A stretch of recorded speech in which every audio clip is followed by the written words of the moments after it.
I am searching the royal card. Did you see?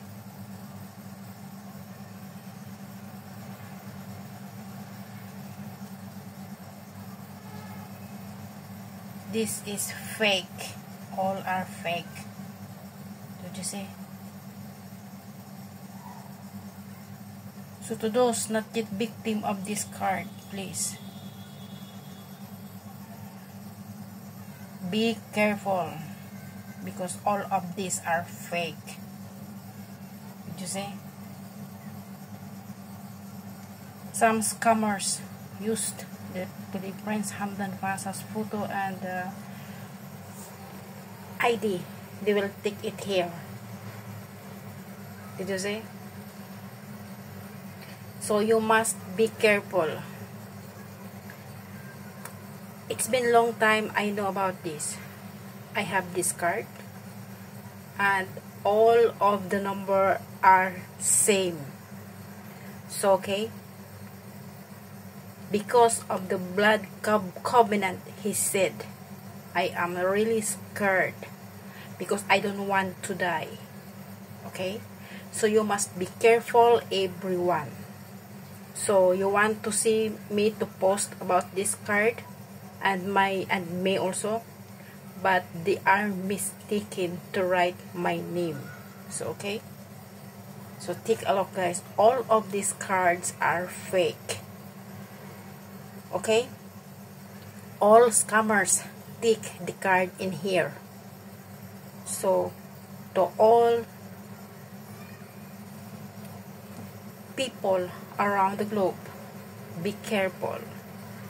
You just search this. Did you see?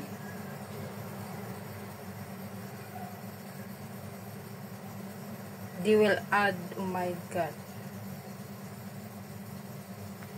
So be careful, everyone.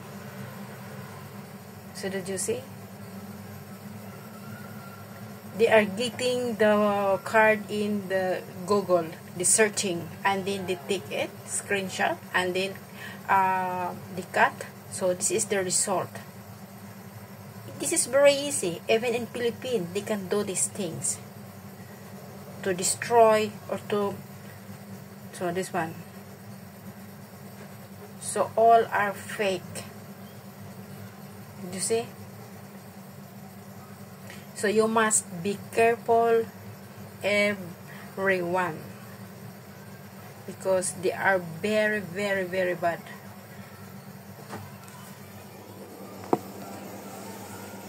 Okay?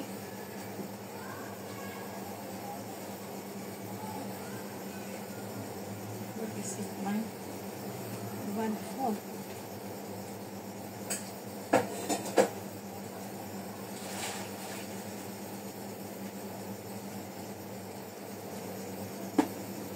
So, guys,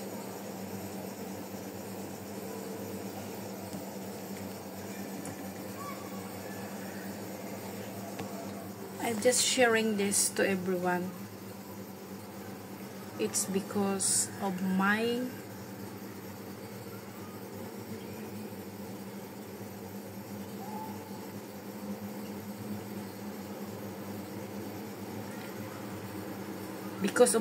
cares, especially to women in TikTok now.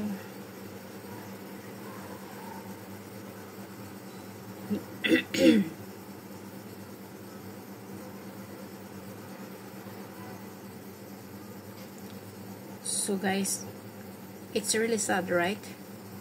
But we face the truth.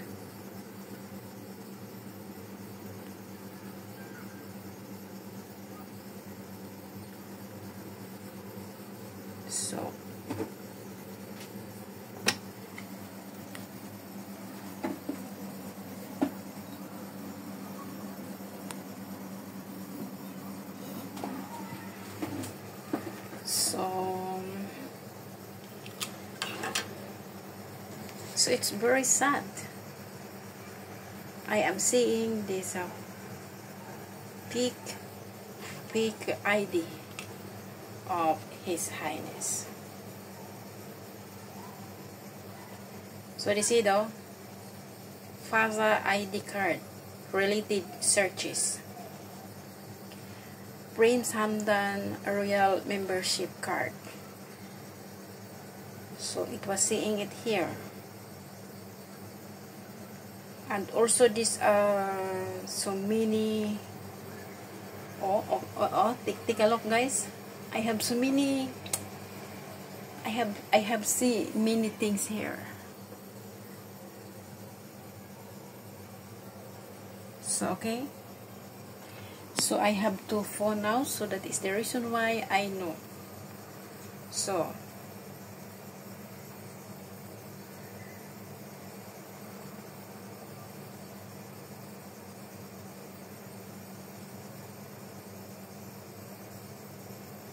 I didn't know if this is true.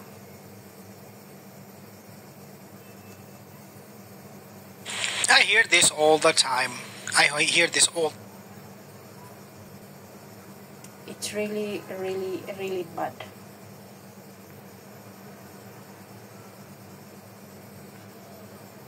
Did you say?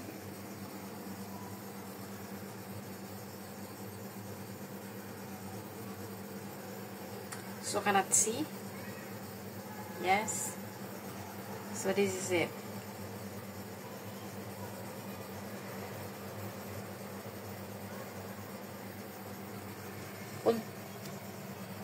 Wala tuloy.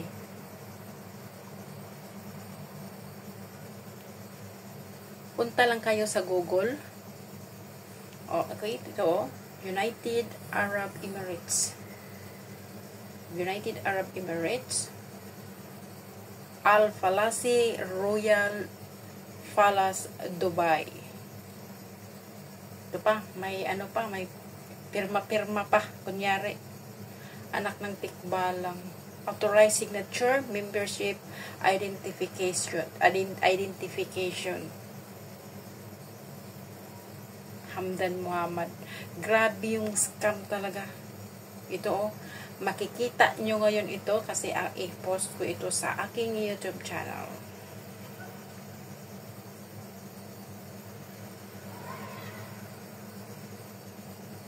Ito yung unang inano sa akin noon eh. Yung unang gustong mang-scam sa akin, ito. Yung ano nila. Ayan. There is no such thing as royal membership cards to meet the prince. As of now, I'm not interested to meet the prince. Okay? Because I know the truth. All of them are not real. They are only need our money. No ending payment. That is the truth. So, okay? Ito. Ayan.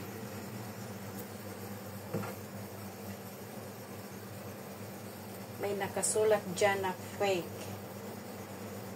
Ayan. So, true po ito. So, bakit ka pa maniwala na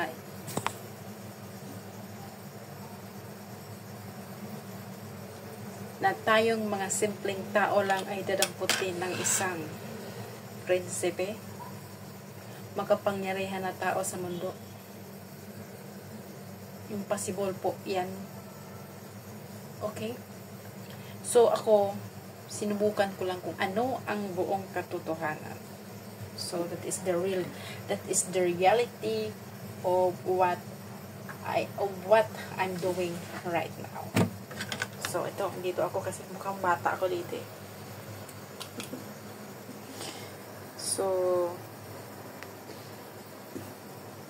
99, ano na pala. So, ito pa. Makikita nyo yan mamaya because i-post ko ito sa aking Facebook, ay sa aking YouTube channel, pati sa aking Facebook account. So, okay. Pinuuto na. Uuwi na ako dahil gabi na. So, ano ang gusto nyo pang malaman sa aking vlog, sa aking YouTube? So, write and comment kasi gagawin ko po lahat yan. Para ma-share sa inyo yung mga kaalaman ko na nalalaman ko. Diba? Comments lang kayo kung ano ang ano nyo. Magtanong kayo tungkol sa prinsipe. Huwag kayong magalit dahil hindi ko siya aangkinin. Dahil alam ko na ang buong katotohanan na walang Prince Hamdan Pasa of Dubai all over social media.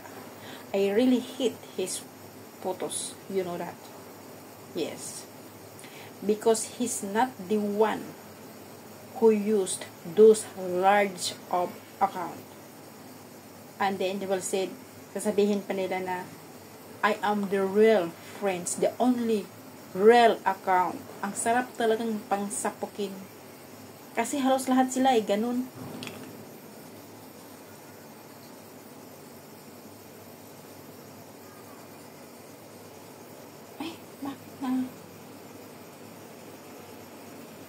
Naputol na siya. Kasi halos lahat sila ganun ang sinasabi na ano daw na totoong prinsipe kahit hindi para lang magkapira kasi magpabilhin kanila ng royal card, ganun yun, royal card. Pagkatapos ng royal card, kung nagkainlaban kayo sa isa't isa, sabihin nilang you need to pay the certificate of marriage. At sinabi sa iyo mula ngayon, mag-blood covenant tayo. Pag sinabi mo namang oo, kasi nga ang dali nilang bola, ayun. Ako inaamin ko talaga na nabola ako. Pero talagang sinubukan ko lang kung ano ang buong katotohanan. Alam ko talaga sa umpisa pa lang na to tricod at ito, so yan. Ang dami po niyan. Yan. Yung mga scammer na yan ay dito kumuha sa Google. I-screenshot nila at isend nila doon sa kanilang mga babaeng nabibiktima. Ganon po yun. Sino ito?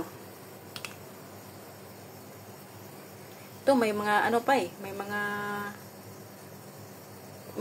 sa ano pa, sa mga England. Sa ano yun. So guys, enough na kasi uuwi na ako. So, susunod ulit. Ayan. So, good night. Subscribe my YouTube channel. This is Rosalie Sivileros 13.